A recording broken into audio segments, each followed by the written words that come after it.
Hello मेरे प्यारे बच्चों, आप लोग कैसे हैं। आई होप आप लोग स्वस्थ और मस्त होंगे और अपने बोर्ड परीक्षा की तैयारी बहुत ही जबरदस्त तरीके से कर रहे होंगे। आज की यह वीडियो आप सभी विद्यार्थियों के लिए बहुत ही महत्वपूर्ण होने वाला है, खास करके जो क्लास 11th में है और इस बार बोर्ड की परीक्षा देने वाले हैं। इस वीडियो में क्लास 11th के फिजिक्स का जो 8वां चैप्टर है, ठोस के यांत्रिक गुण के most important BBI objective question देखने वाले हैं, जो कि आपकी एग्जाम के लिए बहुत ही महत्वपूर्ण है। और इस चैप्टर से कई सारे क्वेश्चन आपके डायरेक्ट जो है बोर्ड परीक्षा में भी देखने को मिलता है। तो सभी विद्यार्थी इस वीडियो में अंत तक बने रहेंगे। वीडियो को लाइक शेयर जरूर करें और चैनल पर पहली बार आए हैं तो चैनल को सब्सक्राइब करने के साथ आप लोगों को जो है क्रैश कोर्स में भी ज्वाइन जरूर कर लेना है, ठीक है। और बच्चों, आपका जो है एप्लीकेशन का लिंक आपको डिस्क्रिप्शन में मिल जाएगा और जो भी डाउट होता है तो फटाक से जो है वीडियो कॉल करके या व्हाट्सएप पर जो है मैसेज करके आप हमसे जरूर पूछ लीजिएगा, ठीक है। तो चलिए अपने सभी दोस्तों के साथ इस सेशन को शेयर जरूर करते जाएं। तो चलिए बच्चों, पहला जो क्वेश्चन देखिए आपके स्क्रीन पर क्या दिया गया। पहला जो क्वेश्चन है बहुत इंपॉर्टेंट है, एग्जाम में आने वाले हैं।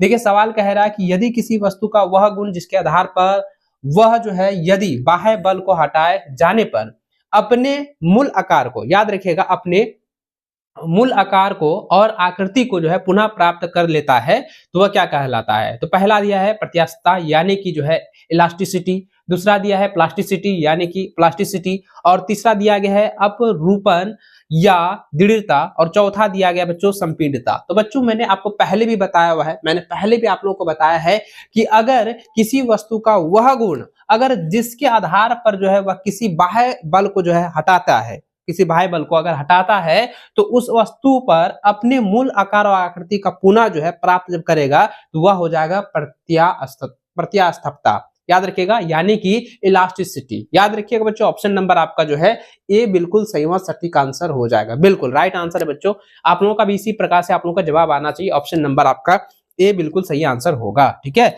चलिए आगे बढ़ते हैं। अगला सवाल बच्चों यहाँ पे दिया गया है, सवाल कह रहा है, अगला क्वेश्चन आपका जो है दूसरा नंबर दिया गया है, कहता है एक लोहे के तार की लंबाई L है और अनुप्रस्थ काट का क्षेत्रफल A है। इसके दो सिरों पर बल F लगाने पर लंबाई की वृद्धि I होती है, लंबाई की वृद्धि I होती है।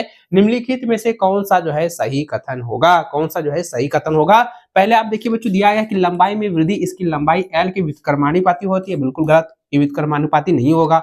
दूसरा दिया गया है कि लंबाई में वृद्धि अनुप्रस्थ काट का क्षेत्रफल A के समानुपाती होगा, बिल्कुल जो है यह कथन गलत है। तीसरा कह रहा है बच्चों की लंबाई में वृद्धि A के व्युत्क्रमानुपाती होता है, ये बिल्कुल सही आंसर होगा, ये इसका ऑप्शन जो है राइट आंसर होगा, ऑप्शन नंबर सी बिल्कुल राइट आंसर होगा। क्योंकि यहाँ पे कह रहा है कि लोहे के तार की लंबाई L है और अनुप्रस्थ काट की जो क्षेत्रफल है वो A है, और दोनों के सिरों का बल अगर F लगा दिया जाता है तो वृद्धि I होता है। तो निम्नलिखित में कौन सा कथन सही होगा। तो याद रखिएगा बच्चों कि लंबाई में वृद्धि अनुप्रस्थ काट जो A है उसके व्युत्क्रमानुपाती होगा, ऑप्शन नंबर आपका सी जो है बिल्कुल सही व सटीक आंसर हो जाएगा, ठीक है। इसको आप लोग नोट डाउन कर लीजिए, कॉपी में इसको आप लोगों को अच्छे से उतार लेना है। चलिए अगला सवाल कह रहा है कि निम्नलिखित में से कौन सी पदार्थ सबसे अधिक प्रत्यास्थ है, कौन सा जो है पदार्थ सबसे अधिक जो है प्रत्यास्थ है। पहला है इस्पात, दूसरा है रबर, तीसरा है कॉपर, चौथा है ग्लास। जल्दी जल्दी कमेंट करके बताइए इसका सही आंसर क्या होगा। तो बच्चों याद रखना है कि कौन सा पदार्थ सबसे अधिक प्रत्यास्थ होता है। तो याद रखिए बच्चों रबड़ होता है। क्या होता है बच्चों, रबड़ होता है कि क्या होता है। देखिए कॉपर और ग्लास तो होगा नहीं, रबड़ और इस्पात में तो कौन सा होगा। तो इसका सही आंसर होगा बच्चों इस्पात, ऑप्शन नंबर आपका ए बिल्कुल सही आंसर हो जाएगा, ठीक है। आगे देखिए अगला सवाल जो है चौथा नंबर जो है आपका न्यूमेरिकल है, कह रहा है कि समान पदार्थ के दो तारों ए और बी की लंबाई का अनुपात जो है 1:2 है और उसके या उनके व्यास का अनुपात जो है 2:1 है। यदि वे समान बल से खींचे जाते हैं तो लंबाई में वृद्धि का अनुपात क्या होगा। तो लंबाई में वृद्धि का अनुपात कह रहा है। तो सबसे पहले बच्चों यहाँ पे देखिए कि लंबाई का अनुपात क्या है। देखिए लंबाई का अनुपात हम यहाँ पे लिख देते हैं। देखिए बच्चों इसमें कह रहा है कि लंबाई का अनुपात, लंबाई का अनुपात, तो लंबाई का अनुपात कितना दिया गया भैया। लंबाई का अनुपात हम लिख सकते हैं ना, जैसे LA अनुपात, LA अनुपात लिख सकते हैं ना, LB हम लिख लेते हैं, है ना। तो लंबाई का अनुपात जो दिया गया है, क्या दिया गया है, 1 और 2 दिया गया है, 1:2 दिया गया है, 1:2 दिया गया है। फिर कहता है कि व्यास का अनुपात, क्या कह रहा है बच्चों, व्यास का अनुपात, व्यास का अनुपात, व्यास का अनुपात कितना दिया गया, व्यास का अनुपात दिया गया है 2:1 दिया गया है, ये ना जी 2:1 दिया गया है। और यहाँ पे ये कह रहा है बच्चों, आप थोड़ा सा समझेंगे, यहाँ पर समान बल लग रहा है, दोनों में जो है ये समान बल लग रहा है, यानी कि एक ही बल लग रहा है ना जी, समान बल पर जो है दोनों पर ये काम जो है कर रहा है। तो यहाँ पे क्या करेंगे बच्चों, यंग मापक का सूत्र को हम यहाँ पे लगाएंगे। यंग मापक का सूत्र क्या होता है, जल्दी कमेंट करके बताइए। यंग मापक का फॉर्मूला क्या होता है बच्चों, फटाफट से बताइए। यंग मापक का फॉर्मूला होता है F इंटू एल बट्टा हो जाएगा, F इंटू एल बट्टा हो जाएगा बच्चों, तेजी से बताइएगा, अनुप्रस्थ काट गुणन हो जाएगा बच्चों लंबाई में वृद्धि, है ना, अनुप्रस्थ काट गुना हो जाएगा लंबाई में वृद्धि, है ना। ये फॉर्मूला आप लोगों को याद रखना है बच्चों। अब यहाँ पे पूछोगे कि सर एफ क्या होता है, एफ जो होता है वो जो आरोपित बल हो गया, ये फोर्स हो गया, ठीक है। और एल जो है वो प्रारंभिक बल है, प्रारंभिक लंबाई है। और ए जो है वो अनुप्रस्थ काट है। और यह जो है वो क्या है, यह जो है लंबाई जो वृद्धि हुई है, खींचा गया है तो लंबाई में वृद्धि हुआ, तो ये वृद्धि हम यहाँ पे लगाए, ठीक है। तो अब इसी के अनुसार जो है आपको यहाँ पे लिखना है बच्चों। चलिए अब इसको फटाफट से कीजिएंगे, देखो फटाफट से करना है बच्चों, फटाफट से करेंगे। तो अब इसको हम ऐसे भी लिख सकते हैं ना जी, अब इसको ऐसे भी हम लिख सकते हैं। देखिए एफ इंटू हो जाएगा एल, और देखिए ए यानी कि जो है किसी भी अनुप्रस्थ काट का यानी कि व्यास का क्षेत्रफल क्या होता है, व्यास का क्षेत्रफल क्या होता है, जल्दी देखो पाई आर स्क्वायर होता है ना जी। तो यहाँ पे लिखेंगे पाई आर स्क्वायर इंटू हो जाएगा अनुप्रस्थ, ये जो लंबाई किया गया था, है ना जी, इसको लंबाई कर रहे थे, तो यहाँ पे क्या हो जाएगा, है ना, खींचा गया लंबाई, ये ना होगा। चलिए आगे हम इसको ऐसे लिख सकते हैं, क्योंकि हमको क्या कह रहा है, लंबाई की वृद्धि का अनुपात क्या होगा, लंबाई की वृद्धि का अनुपात हमको जैसे निकालने के लिए कहेगा, तो हम क्या करेंगे बच्चों, यहाँ पे लिखेंगे लंबाई की वृद्धि बराबर हो जाएगा, बच्चों क्या हो जाएगा, तेजी से बताइए। देखिए साथ ही साथ आप लोगों को क्या करना है, कॉपी में जो है बताते जाना है, ठीक है, कॉपी में जो है आपको उतार लेना है, इसको पूरी तरह से बनाना है ना जी, पूरी तरह से आप लोगों को बनाना होगा। देखिए यहाँ पे क्या लिखेंगे, एफ इंटू एल बटा हो जाएगा ए इंटू क्या हो जाएगा, ये हो जाएगा वाई हो जाएगा। क्या लिखे हो सर, साफ नहीं दिख रहा, अरे भैया नेटवर्क आप थोड़ा सा कंट्रोल कर लीजिए, आ जाएगा, ठीक है। चलिए अब देखिए बच्चों, चूंकि थोड़ा सा ध्यान दीजिएगा, ये क्या होता है, व्युत्क्रमानुपाती क्रमानुपाती होता है, समानुपाती होता है, बताइए। तो बच्चा आपको याद रखना है, पूरा चीज आपको याद रखना होगा, पूरा चीज आपको जो है याद रखना होगा, ठीक है, याद रखना होगा। इसको आप लोग जो है नोट डाउन कर लीजिएगा, नोट डाउन आप लोगों को कर लेना है। तो बच्चों अब यहाँ पे थोड़ा सा ध्यान दीजिएगा, एल ए हो जाएगा बट्टा हो जाएगा एल बी हो जाएगा बराबर हो जाएगा बच्चों कि एल ए इंटू, याद रखिएगा, L A into L B, नहीं मतलब बट्टा में हो जाएगा, एल ए बट्टा हो जाएगा एल बी इंटू हो जाएगा आर बी बराबर हो जाएगा आर ए, है ना, R B into R A, है ना। चलिए अब इसको कीजिए, इसका क्या हो जाएगा, स्क्वायर में करेंगे, इसका हम क्या करेंगे, स्क्वायर करेंगे। तो अब इसका हम कर सकते हैं 2/1 का स्क्वायर करेंगे तो कितना हो जाएगा, 4/1 हो जाएगा, 4/1 ये होगा। जल्दी बताइए कितना हो जाएगा, तेजी से बताओ बच्चों, तेजी से बताओ कितना हो जाएगा, 4/1। देखो एक थोड़ा सा यहाँ पे आपको क्या करना है, एकदम थोड़ा सा लॉजिक लगाना। अगर देखो लंबा जा रहा है ना, इसको शॉर्ट बनाना पड़ेगा, क्योंकि मेरे पास समय भी नहीं है, तो समय के उपरांत आप लोगों को बनाना है, 1 घंटा का ही समय आपको मिल रहा है।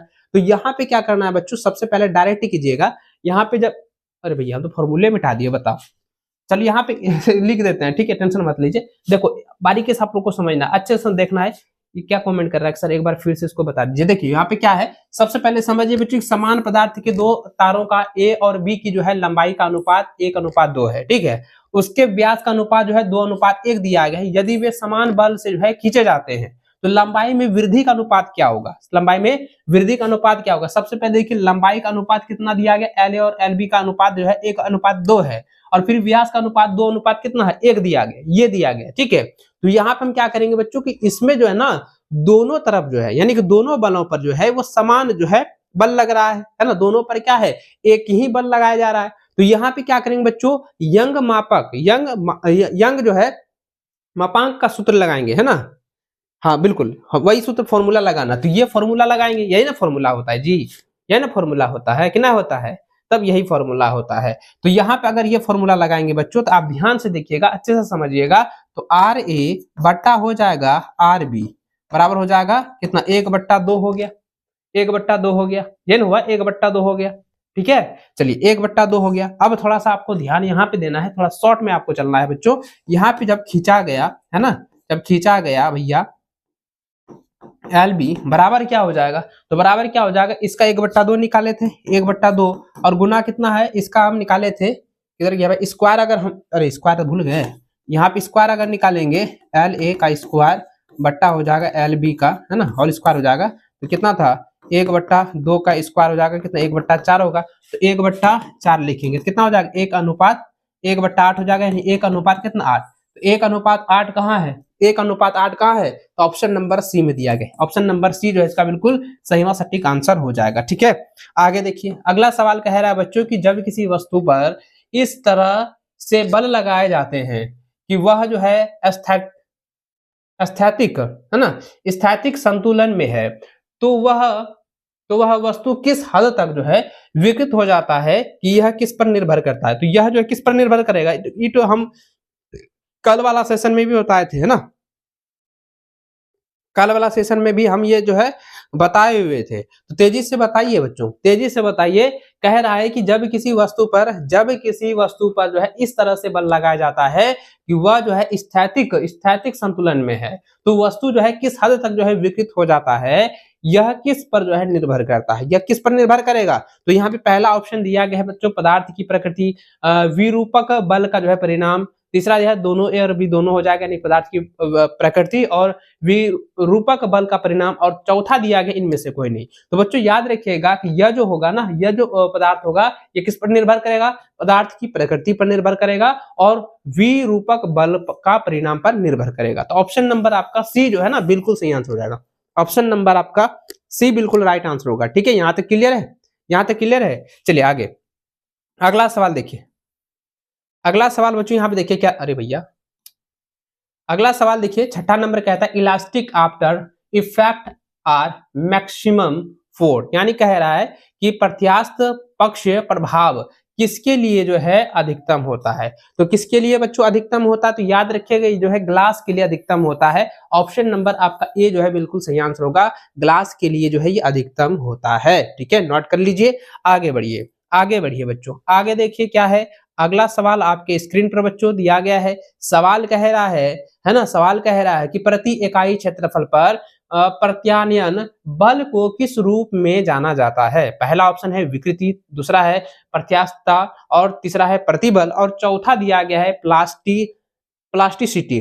फटाफट से बताइए इसका सही आंसर क्या होगा, तो याद रखिए बच्चों इसका जो सही आंसर होगा, सही आंसर हो जाएगा बच्चों प्रतिबल हो जाएगा, ऑप्शन नंबर आपका जो है सी बिल्कुल राइट आंसर होगा, स्ट्रेट, याद रखिएगा, है ना, स्ट्रेस हो जाएगा। चलिए नेक्स्ट क्वेश्चन पर बढ़े, अगला सवाल देखिए क्या दिया गया है, अगला सवाल कह रहा है कि निलंबित प्रकार के चाल कुंडली गलवानोमीटर में क्वार्ट्ज है ना, क्वार्ट्ज निलंबन का उपयोग किया जाता है क्योंकि यह बिजली का अच्छा कंडक्टर है, प्रत्यास्थ पक्ष प्रभाव नगण्य है, यंग का गुणांक अधिक है, कोई प्रत्यास्थता सीमा नहीं है, कोई प्रत्यास्थता सीमा नहीं है। तो बच्चों इसका याद हो जाएगा, इसका याद रखिएगा प्रत्यास्थ पक्ष प्रभाव नगण्य है, ऑप्शन नंबर आपका बी जो है बिल्कुल सही आंसर होगा।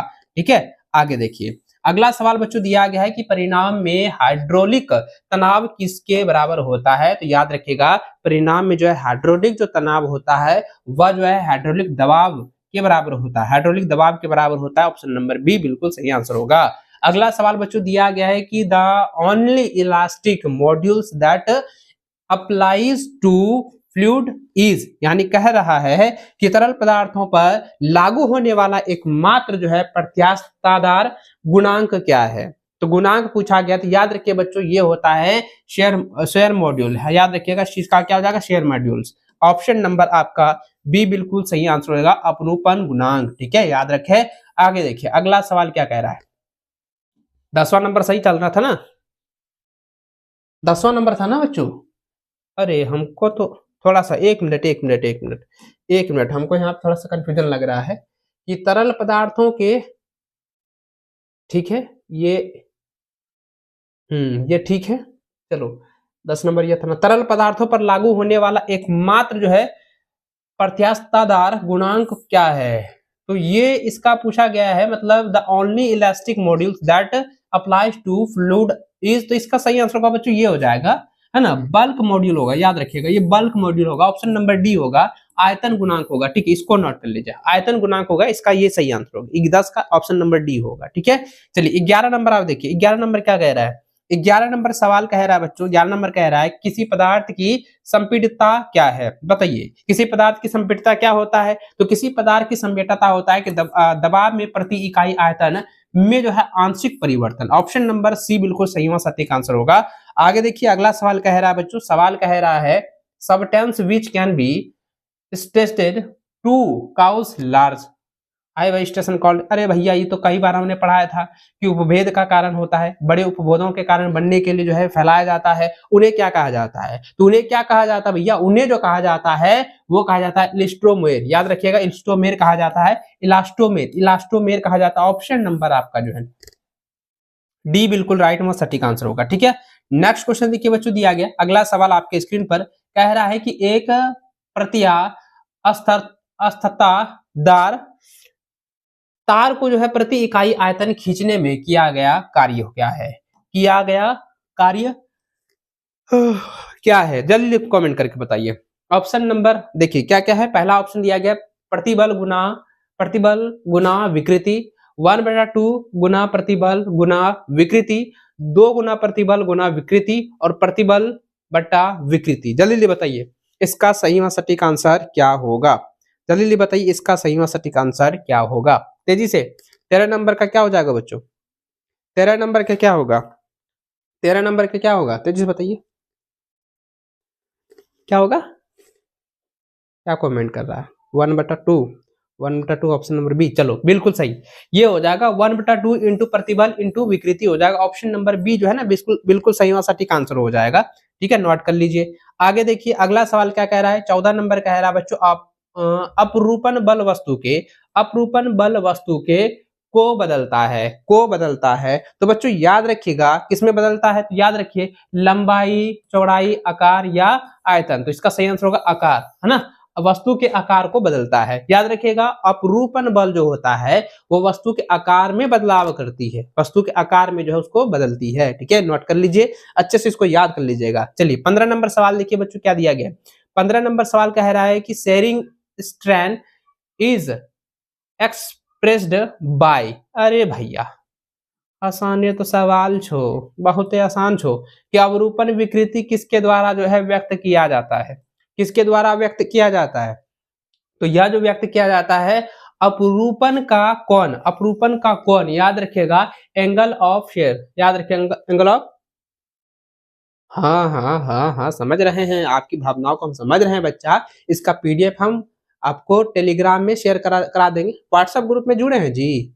व्हाट्सएप ग्रुप में नहीं जुड़े हैं तो जुड़ जाइए, ठीक है, व्हाट्सएप ग्रुप में जुड़ जाइए, इसका पीडीएफ हम जो है ना एप्लीकेशन में शेयर कर देंगे, है ना। आप ऐप डाउनलोड नहीं किया तो ऐप डाउनलोड कर लीजिए, उसमें आपको क्रैश कोर्स जो है, क्रैश कोर्स में जो है आप लोगों को ये ऐप जो पीडीएफ है ना, ये पीडीएफ जो है आप लोगों को वहां पे मिल जाएगा, ठीक है, जो वीडियो सेशन और उसी में अटैच आपका जो है पीडीएफ मिलेगा, ठीक है। तो ऑप्शन नंबर देखिए 15 का ऑप्शन नंबर ए इसका बिल्कुल सही आंसर हो जाएगा। आगे देखिए अगला सवाल क्या कह रहा है, अगला सवाल 16वां नंबर कह रहा है बच्चों कि जब जो है प्रत्यास्था सीमा के भीतर जो है वस्तु के विकृति उत्पन्न होता है तो इसकी आंतरिक ऊर्जा, तो इसकी आंतरिक ऊर्जा क्या होती है? तो बच्चों याद रखिएगा इसकी आंतरिक जो ऊर्जा होती है वह जो है बढ़ जाता है, क्या होता है? बढ़ जाता है, ऑप्शन नंबर आपका जो है सी बिल्कुल सही आंसर होगा, याद रखिएगा ऑप्शन नंबर आपका सी जो है बिल्कुल सही व सटीक आंसर हो जाएगा, बढ़ जाता है, ठीक है, तेजी से। चलो आगे देखिए आपका अगला सवाल क्या है, अगला सवाल बच्चों आपका 17 नंबर सवाल ये कह रहा है कि when shearing to be body, अरे भैया ये सब सवाल अगर मान के चलो ये सब देता है, नॉमेरिकल नहीं है, नॉमेरिकल 2 या 3 को इस चैप्टर में है। देखिए सवाल कह रहा है कि जब किसी वस्तु पर अपरूपण बल जो है लगाया जाता है, जब किसी वस्तु पर अपरूपण बल जो है लगाया जाता है तो उसमें प्रत्यास्थ स्थिति जो ऊर्जा होती है, बल हटाने पर जो है यह ऊर्जा क्या होगा? उष्मा ऊर्जा में परिवर्तन होता है, ऑप्शन नंबर आपका बी, बिल्कुल सही आंसर हो जाएगा, उष्मा ऊर्जा में परिवर्तन होता है। आगे देखिए अगला सवाल कह रहा है कि जब एल की लंबाई की धात्विक कतार पर कुछ जो है भार लगाया जाता है और यंग के प्रत्यास्थता वाई गुणांक को जो है लागू किया जाता है तो इसकी लंबाई आई से बढ़ जाती है तो तार के प्रति इकाई आयतन में संग्रहित स्थितिज ऊर्जा क्या है? तो संग्रहित स्थितिज ऊर्जा क्या होता है? तो संग्रहित स्थितिज ऊर्जा होता है 1/2 YI² plus L²। Option number B formula पूछा गया था, ये फॉर्मूला है ऑप्शन नंबर 20 का बिल्कुल सही आंसर हो जाएगा। नेक्स्ट क्वेश्चन देखिए, अगला सवाल कह रहा है यदि भार से अधिक बढ़ जाता है, यदि भार से अधिक बढ़ जाता है तो हम कई बार बताए थे, यदि भार से जो है, यदि भार से यानी कि यदि प्रभाव बिंदु से अधिक बढ़ जाता है तो विकृति तेजी से जो है बढ़ जाता है प्रतिबल में एक छोटे से बदलाव के लिए भी। तो ऑप्शन नंबर बी ही होगा, प्राभव है ना, प्राभव बिंदु, प्रत्यास्था बिंदु नहीं, ये दो नहीं होगी, प्रत्यास्था ये सब नहीं होगा, तो ऑप्शन नंबर बी ही बिल्कुल सही आंसर होगा, ऑप्शन नंबर बी बिल्कुल राइट आंसर होगा। आगे देखिए बच्चों दिया गया है, सवाल कह रहा है कि विरूपक बल को हटाने के बाद एक प्रत्यास्थ वस्तु द्वारा मूल विन्यास को पुनः प्राप्त करने में अस्थायी देरी की घटना क्या है? अस्थायी देरी की घटना क्या होता है? तो मैंने कई बार बताया था, तो पहला दिया गया है प्रत्यास्थ श्रांति, दूसरा दिया है प्रत्यास्थता और तीसरा दिया गया है प्लास्टिसिटी और चौथा दिया गया प्रत्यास्थ पक्ष प्रभाव। सवाल का कह रहा है, सवाल के अनुसार, तो बच्चों सवाल के अनुसार जो है इसका सही आंसर हो जाएगा बच्चों कि विन्यास को पुनः प्राप्त करने के लिए हम लोग क्या करते हैं, देरी से घटना क्या है, तो वह हो जाएगा प्रत्यास्थ पक्ष प्रभाव। ऑप्शन नंबर डी जो है बिल्कुल सही आंसर होगा, ऑप्शन नंबर डी जो है इसका बिल्कुल सही व सटीक आंसर हो जाएगा। ठीक है, आगे देखिए अगला सवाल जो है 21 नंबर कह रहा है कि प्रतिबल किसके द्वारा दिया जाता है? तो प्रतिबल जो है किसके द्वारा दिया जाता है बच्चों, जल्दी कमेंट करेंगे, प्रतिबल जो है किसके द्वारा? तो प्रतिबल जो है बल बटा विकृति के द्वारा दिया जाता है। ऑप्शन नंबर आपका सी जो है बिल्कुल सही आंसर होगा। आगे देखिए अगला सवाल है ना, 21 नंबर फिर से देखिए सर, 21 नंबर फिर से, रुको भाई, स्ट्रेस इज गिवन, अच्छा सॉरी ये गलती हो गया। प्रतिबल किसके द्वारा दिया जाता है? प्रतिबल जो है बल बट्टा क्षेत्रफल के द्वारा, बल बट्टा क्षेत्रफल, ऑप्शन नंबर बी होगा सही, राइट बच्चा, थोड़ा सा तेजी में गलती हो गया, कोई दिक्कत नहीं। चलो आगे बढ़े, नेक्स्ट देखिए 22 नंबर सवाल कह रहा है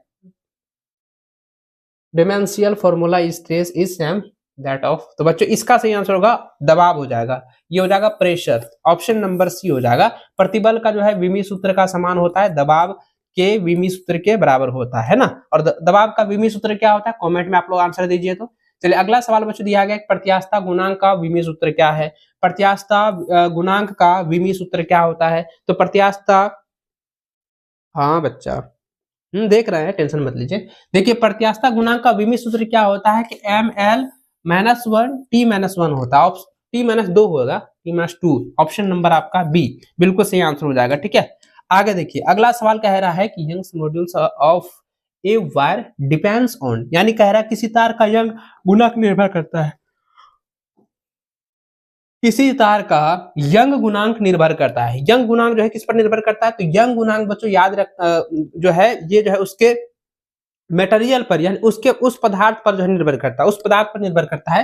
तो देखिए यहाँ पे दिया गया है इट्स लेंथ होगा नहीं, it's area of cross section ये नहीं होगा, इट्स मटेरियल, बिल्कुल ये आपका सही आंसर होगा, it's material, option number C जो है बिल्कुल सही आंसर होगा। इसकी जो है पदार्थ, इसकी सब पदार्थ पर निर्भर करता है ना जी, ऑप्शन नंबर आपका क्या हो जाएगा, सी बिल्कुल सही आंसर हो जाएगा। ठीक है, नेक्स्ट क्वेश्चन आपके सामने आ चुका बच्चों, 25वां नंबर कह रहा है एसआई यूनिट ऑफ द, संपीड़ितता का एसआई यूनिट पूछा गया है। देखिए संपीड्यता की एसआई मात्रक क्या होता है? संपीड्यता के एसआई मात्रक होता है बच्चों, याद रखिएगा n-1 m2, यानी कह सकते हैं न्यूटन प्रति न्यूटन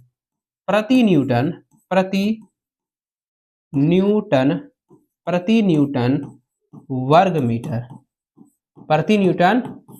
मीटर, ये होता है, ऑप्शन नंबर सी बिल्कुल सही आंसर होगा। अगला सवाल कह रहा है एसआई यूनिट ऑफ द को एफिशिएंट ऑफ इलास्टिसिटी इज, यानी करता है प्रत्यास्थता के गुणांक का एसआई क्या है, एसआई यूनिट क्या है, एसआई मात्रक क्या है, एसआई इकाई क्या है। तो भैया बहुत ही आसान है, एसआई मात्रक जो होता है ना, ये होता है बच्चों, याद रखिएगा, न्यूटन प्रति, अरे भैया न्यूटन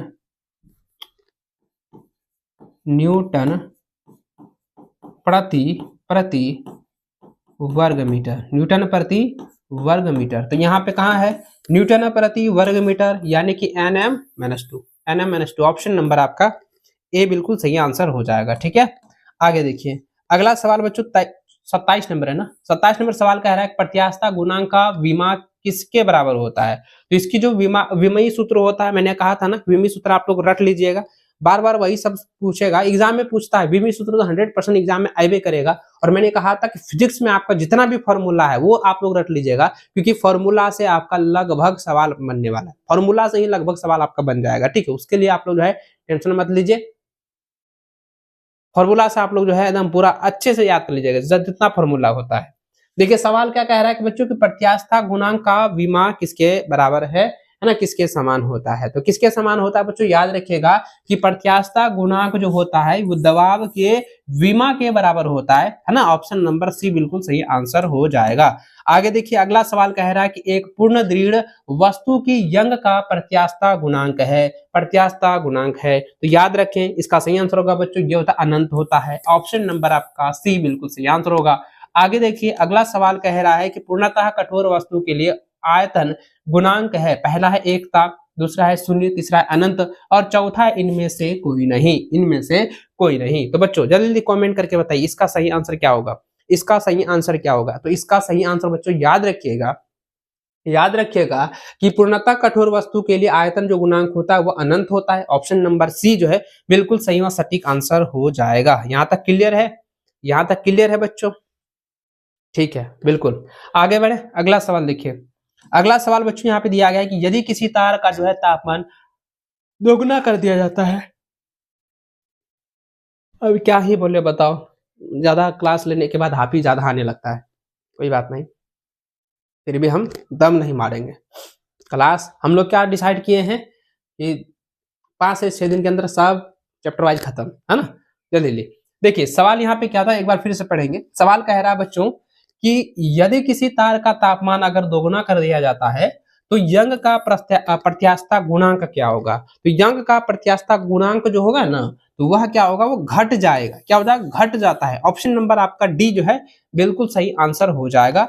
नेक्स्ट क्वेश्चन देखिए बच्चों, दिया गया कि हुक के प्रत्यास्थता का नियम के अनुसार यदि प्रतिबल बढ़ता है तो प्रतिबल और विकृति का अनुपात, प्रतिबल और विकृति का अनुपात क्या होगा। तो बच्चों याद रखिएगा स्थिर रहता है, ऑप्शन नंबर आपका बी जो है बिल्कुल सही आंसर होगा। आगे देखिए अगला सवाल कहता है कि मॉड्यूल्स ऑफ, अरे भाई एक बार ये तो रिपीट सवाल है ना, एक बार देख लेते हैं। ये क्वेश्चन वो वही क्वेश्चन है, सिर्फ इसमें थोड़ा सा दिया है, यहाँ पे जो है अपरूपणता नहीं दिया था, खाली दृढ़ दिया था। ठीक वही है, सवाल वही है बच्चों। सवाल कह रहा है कि किसी द्रव का जो है अवरूपण या किसी द्रव का अवरूपण या दृढ़ता का गुणांक है स्थिर, अनंत, शून्य, स्थिर, अनंत, शून्य या कैन नॉट बी प्रेडिकेट। अरे अरे बच्चा यहाँ पे हमको थोड़ा सा कंफ्यूज लग रहा है तो सवाल में कि किसी द्रव की अपूर्णता, किसी द्रव की अपूर्ण, ठीक है, अपूर्ण और दृढ़ता का गुणांक होगा, अपूर्ण या जो है इसका दृढ़ता का गुणांक होगा कितना नंबर है, 32 नंबर, इसका जो गुणांक होगा। ठीक है रुको एक मिनट, हमको यहाँ पे कंफ्यूजन लग रहा है, इसलिए देखो यहाँ पे क्या है कि स्थिर दिया, अनंत दिया और शून्य दिया और कहता है भविष्यवाणी नहीं किया जा सकता, यानी अपरिमित है। तो यहाँ पे हमको लग रहा है बच्चा ये इसका होगा, इसका जो होगा, थोड़ा सा हमको टाइम दीजिए, थोड़ा सा टाइम दीजिए, यहाँ पे इसका होना चाहिए शून्य होना चाहिए, हमको जहां तक मालूम, हाँ शून्य ही होगा, ये याद रखिएगा। सही आप एक बार गूगल कर लेना कि किसी द्रव की जो है अपूर्ण या दृढ़ता का गुणांक क्या होगा, वो शून्य होगा, ऑप्शन नंबर सी ही सही आंसर होगा। ये 100% हमको लग रहा है यही होगा, शून्य होगा। ठीक है, ऑप्शन नंबर सी जो है बिल्कुल सही आंसर होगा। आगे देखिए अगला सवाल कह रहा है बच्चों कह रहा है कि the only elastic modulus that applies to fluid is, अरे भैया फिर से वही क्वेश्चन रिपीट हो रहा है। सवाल कह रहा है कि तरल पदार्थ का लागू होने वाला एकमात्र प्रत्यास्थादार गुणांक है यंग का गुणांक, अपरूपण या दृढ़ता का गुणांक, आयतन का गुणांक, या जो है अपरूपण का गुणांक, अपरूपण का गुणांक। तो बच्चों इसका जल्दी से जवाब दीजिए, इसका जल्दी से जल्दी इसका आंसर दीजिए, क्या हो जाएगा। तो बच्चों ये तो पहले हम पढ़े थे ना जी, पहले ना पढ़े थे कि आयतन गुणांक होता है। तो क्या होता है आयतन गुणांक, वही तरल पदार्थ वाला पढ़े थे कि तरल पदार्थ के लागू होने वाला एकमात्र प्रत्यास्थादार गुणांक जो होता है वो आयतन गुणांक होगा ना, आयतन गुणांक होगा। ऑप्शन नंबर सी हो जाएगा। ऑप्शन नंबर सी जो है बिल्कुल सही आंसर होगा। ठीक है, चलिए आगे देखिए अगला सवाल देखिए 34 नंबर कहता है hookers law state that, hook का नियम क्या बतलाता है, हुक का नियम क्या बतलाता है भैया, ये तो रिपीटेड सवाल है। हुक का नियम क्या बतलाता है, तो बच्चों याद रखिएगा कि हुक का जो नियम होता है, हुक का जो नियम होता है वो प्रतिबल विकृति के सीधे अनुपाती होता है। याद रखिएगा हुक का नियम यह बतलाता है कि जो प्रतिबल है वो विकृति के सीधे अनुपातिक होता है। ऑप्शन नंबर आपका ए बिल्कुल सही व सटीक आंसर होगा।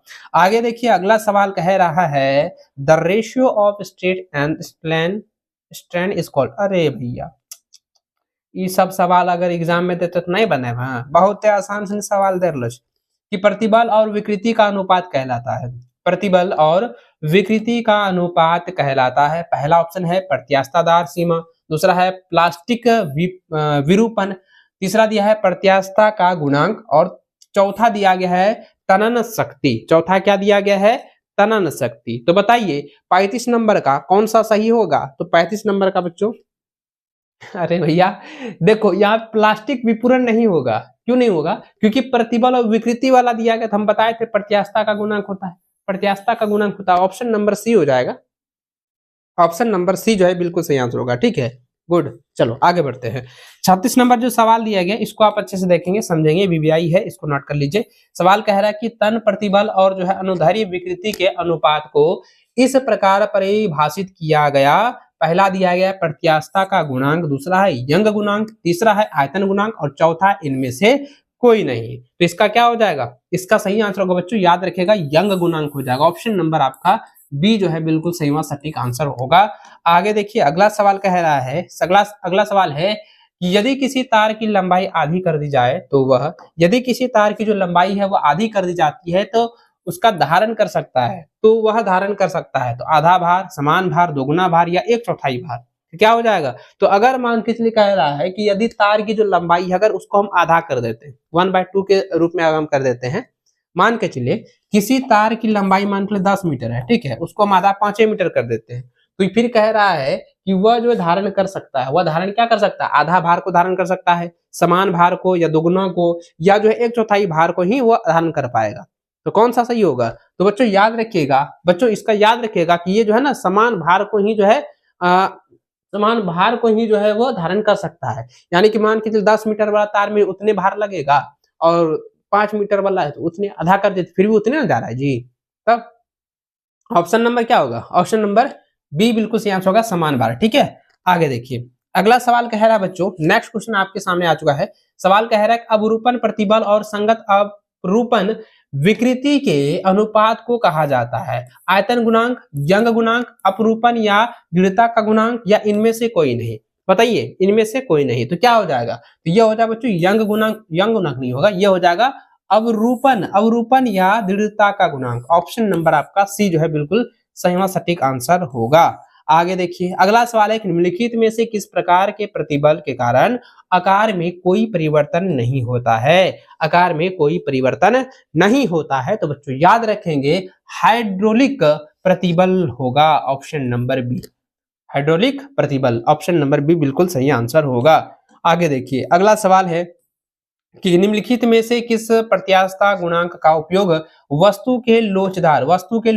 व्यवहार का वर्णन करने के लिए किया जाता है, क्योंकि वे उन पर जो है विकृत बलों के प्रति प्रतिक्रिया करते हैं, प्रति जो है प्रतिक्रिया करते हैं, प्रति प्रतिक्रिया करते हैं बच्चों। तो यहाँ पे पहला दिया गया है यंग गुणांक, दूसरा है अवरूपण गुणांक तीसरा है आयतन गुणांक और चौथा है इनमें से सभी, यानी ये सभी, तो इसका इनमें से सभी हो जाएगा।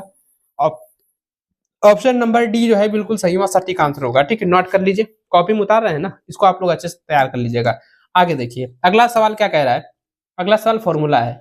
सवाल कह रहा है कि यदि द्रव्यमान, सवाल क्या है, क्या कह रहा है, बिल्कुल देखो यहाँ पे ना सवाल कह रहा है बच्चों, सवाल कह रहा है यदि द्रव्यमान m त्रिज्या r और लंबाई l के तार में, है ना, अगर जो है लंबाई में वृद्धि किया जाता है, यानी कि जो है बढ़ाया जाता है, उसके बढ़ाव उत्पन्न करता है, तो तार की पदार्थ का यंग जो है गुणांक इस प्रकार दिया जाता है। तो यंग गुणांक जो है किस प्रकार से दिया जाता है, तो यंग गुणांक को दिया जाता है बच्चों, याद रखिएगा, y बराबर mg इंटू एल बटा हो जाएगा पाई स्क्वायर इंटू हो जाएगा लंबाई में वृद्धि, यानी कि हम इसको ऐसे भी लिख सकते हैं कि mg इंटू एल बटा हो जाएगा अनुप्रस्थ काट का क्षेत्रफल गुना हो जाएगा जो लंबाई में वृद्धि हुआ, तार की लंबाई में वृद्धि, वो हो जाएगा। ये इस प्रकार से भी जो है कभी कभी एग्जाम में क्या होता है, कभी ये वाला देता है, कभी ये वाला देता है, लेकिन आपको दोनों को याद रखना है। ठीक है, अगर ये वाला देगा तो इसमें टिक करना, अगर ये वाला रहेगा तो इसमें टिक कर देना है। ठीक है,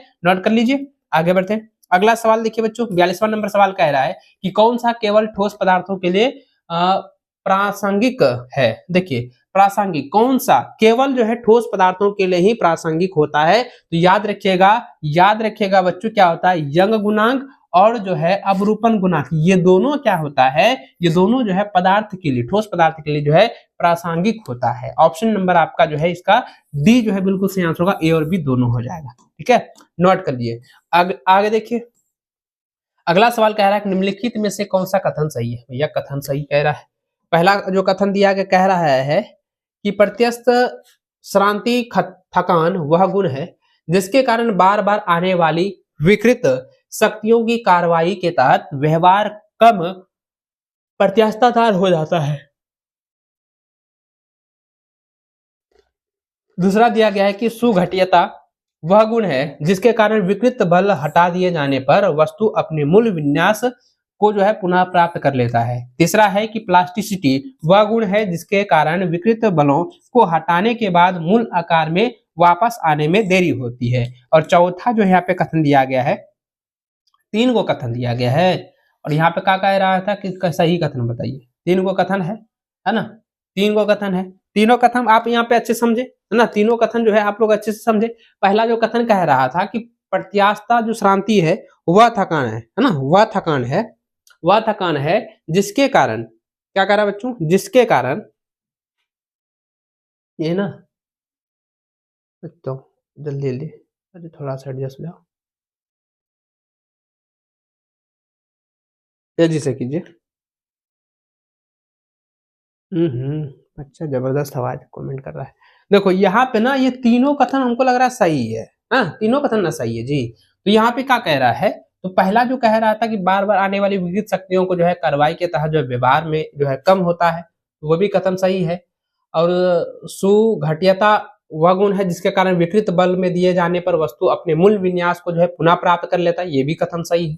और प्लास्टिसिटी तो ये जानबे करते हैं कि ये जो है आकार वापस लाने में देरी होती है, तो ये सही है। तो यानी ऑप्शन नंबर इसका देखिए 1 और 2, 1 2 3 नहीं, ये ऑप्शन नंबर डी बिल्कुल सही आंसर होगा। यानी कि तीनों कथन जो है ना सही है, ये तीनों कथन जो है बिल्कुल राइट व सटीक है। ठीक है, आगे देखिए अगला सवाल जो 44वां नंबर कह रहा है निम्नलिखित में से कौन सा या से कथन सत्य है, कौन सा या से जो है कथन जो है सत्य है, सही है, जल्दी बताइए। पहला कह रहा है प्रतिबल एक सदिश राशि है। प्रतिबल जो है क्या सदिश राशि है, तो बिल्कुल प्रतिबल जो है एक सदिश राशि है। दूसरा कहता है कि एक दिशा में जो है विरूपक बल अन्य दिशाओं में भी विकृत उत्पन्न कर सकता है, ये भी कथन सही भैया। ये दो एक कथने हैं, तो ऑप्शन नंबर सी के साथ चलेंगे, ऑप्शन नंबर सी हो जाएगा। 1 और 2 दोनों एकदम सही कथन है। ठीक है, अगला सवाल दिया गया है 45वां नंबर कह रहा है कि अपरूपण विकृति के बारे में निम्नलिखित में से कौन सा या से कथन सही है। पहला कथन दिया गया अवरूपण विकृति सामान्य बल लगाने से उत्पन्न होता है। दूसरा है अवरूपण विकृति बराबर जो है tan थीटा होता है। बताइए इसका जो है कौन सा सही होगा, जल्दी बताइए कौन सा सही होगा, कौन सा सही होगा, कौन सा बच्चों सही होगा, कौन सा सही होगा, जल्दी बताइए कौन सा सही होगा। देखो सवाल देखिए यहाँ पे क्या है कि अवरूपण विकृति सामान्य बल लगाने पर उत्पन्न होता है, तो बल भाई ये तो उत्पन्न होता नहीं है। अवरूपण विकृति जो है tan थीटा के बराबर, हाँ ये होगा। ऑप्शन नंबर आपका जो है बी हो जाएगा, यानी केवल 2 कथन जो है सही है, दूसरा कथन जो है आपका सही है। ठीक है, आगे देखिए अगला सवाल। यहाँ पे देखिए आकृति दी गई है, आकृति जो है दिया गया है। अब इस आकृति के अनुसार आपको जो है पे सवाल जो पूछा गया है उसको आपका जवाब देना है। कह रहा है कि दिया गया ग्राफ जो है प्रतिबल विकृति बल है। देखिए पहला कह रहा है बच्चों प्रत्यास्थादार वस्तुएं, है ना। दूसरा दिया है प्लास्टिक है, और तीसरा दिया गया है इलास्टोमर्स, और चौथा है इनमें से कोई नहीं। तो यहाँ पे स्ट्रैंड है, यहाँ पे स्ट्रैंड दिया गया है, तो इसका सही आंसर हो जाएगा बच्चों, जैसे स्ट्रैंड होगा तो इलास्टोमर्स हो जाएगा। हाँ इलास्टोमर्स हो जाएगा। ऑप्शन नंबर ना सी हो जाएगा। ऑप्शन नंबर जो है आपका सी बिल्कुल सही आंसर हो जाएगा। क्या लिखा है, रुको सर, व्हाट्सएप में हम कुछ क्वेश्चन भेजे हैं सर, इसका आंसर अब आप मुझे बता दीजिए। ठीक है, हम आपको बता देंगे, थोड़ा सा वेट कीजिए, है ना। चलिए अब देखिए अगला सवाल। देखिए 47वां नंबर क्या है, 47वां नंबर सवाल, अरे भैया कहाँ गया, अच्छा ये भी वही आकृति वाला दिया गया है। सवाल कह रहा है कि दिए गए ग्राफ के लिए क्षेत्र में हुक के नियम का पालन किया गया है। क्षेत्र में हुक का नियम का पालन जो है किया गया है, और यहाँ पे कह रहा बच्चों एक पहला है स्ट्रेस है, दूसरा है स्ट्रैंड है। तो यहाँ ओ ए सी ओ ई और यहाँ पे ओ बी दिया गया है ना, ओ बी जो है दिया गया है। तो चलिए अब इसको हम लोग देखते हैं। सबसे पहले इसको, है ना, ये जो है दिया गया हुक का नियम, तो हुक का जो नियम है, हुक का नियम हो जाएगा ओ और ई हो जाएगा, ये वाला हो जाएगा, ओ ई हो जाएगा। तो ओ ई कहाँ है, तो ओ ई है ना बच्चों, ये ऑप्शन नंबर आपका सी में दिया गया।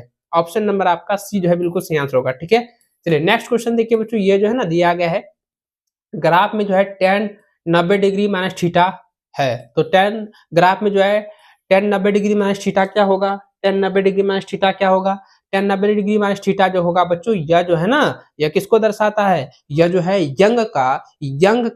यंग का प्रत्यास्था गुणांक को दर्शाता है। ऑप्शन नंबर आपका ए जो है बिल्कुल सही व सटीक आंसर हो जाएगा। आगे देखिए अगला सवाल आपके स्क्रीन पर आ चुका है। सवाल कह रहा है यदि एक ही पदार्थ के दो तारों की त्रिज्याओं का अनुपात अगर 2:1 है और उनकी लंबाई का अनुपात जो है 4:1 दिया गया है, तो तारों की लंबाई में समान विस्तार उत्पन्न करने वाले समानी बलों का अनुपात क्या होगा। तो समान बलों का अनुपात 1:1 होगा। अब कैसे तो पहले समझिए, त्रिज्या का अनुपात दिया गया है, त्रिज्या का अनुपात कितना 2:1 दिया गया है।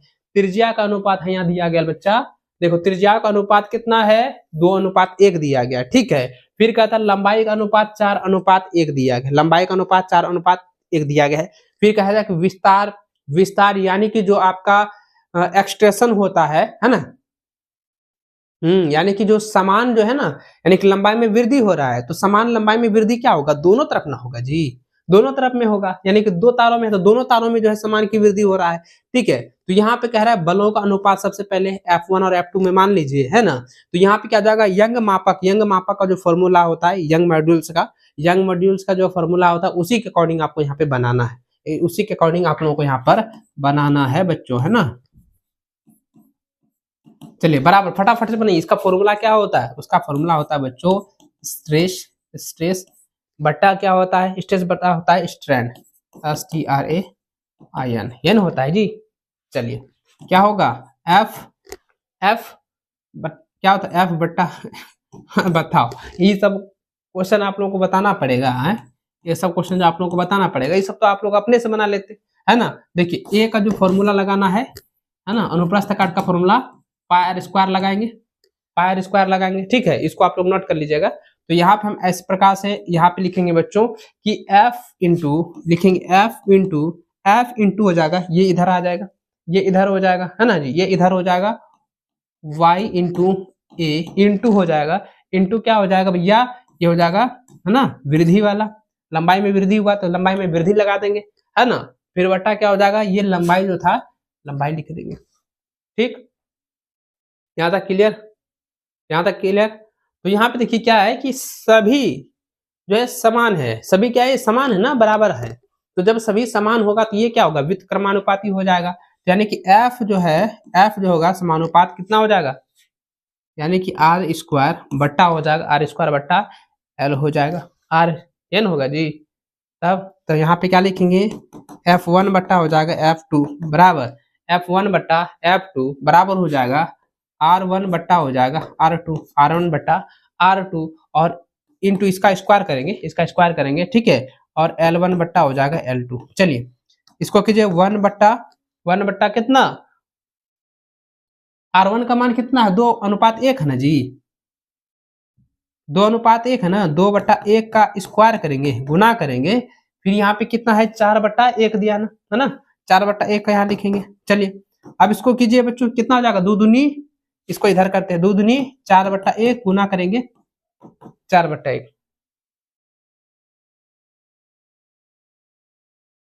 इसका अच्छा ये हो गया 4/1, तो यहाँ पे L2 का मान हो जाएगा 1/4, यानी 4 इसको करेंगे 1/4 हो जाएगा, 4 4 कट जाएगा तो कितना 1:1, तो 1:1 यही होगा, ऑप्शन नंबर डी होगा। ऑप्शन नंबर जो है आपका डी जो है बिल्कुल सही आंसर होगा, ठीक है। ये क्वेश्चन आपके एग्जाम में नहीं आएगा, ये क्वेश्चन आपके एग्जाम में नहीं आएगा, ये तो जहां तक हमें लग रहा है ये क्वेश्चन आपके एग्जाम में नहीं आएगा, एक्स्ट्रा ये ऐड हो गया है। चलिए कोई बात नहीं, अगला सवाल देखिए बच्चों, दिया गया कि ए और बी दो तार है और ए की त्रिज्या बी से दोगुनी है, ए की त्रिज्या क्या है, बी से मेरा क्या है, दोगुना है ना, दोगुना है। फिर कहता है कि वे समान भार से जो है खींचे हुए हैं, तो समान जो है भार से खींचे हुए हैं, तब बी प्रतिबल होगा, तब बी प्रतिबल क्या होगा, तब जो बी जो है इसका प्रतिबल क्या होगा बच्चों, तो यह जो होगा ना ए पर जो है उसके 4 गुना हो जाएगा, ये जो है इसका क्या हो जाएगा 4 गुना हो जाएगा, इसका 4 गुना हो जाएगा। ऑप्शन नंबर आपका जो है बी बिल्कुल सही आंसर हो जाएगा। यहाँ तक क्लियर है, यहाँ तक क्लियर है ना। तो चलिए आज की ये चैप्टर जो है आपका समाप्त हो चुका है। तो चलिए बच्चों मिलता है नेक्स्ट वीडियो में, तब तक जय हिंद, वंदे मातरम।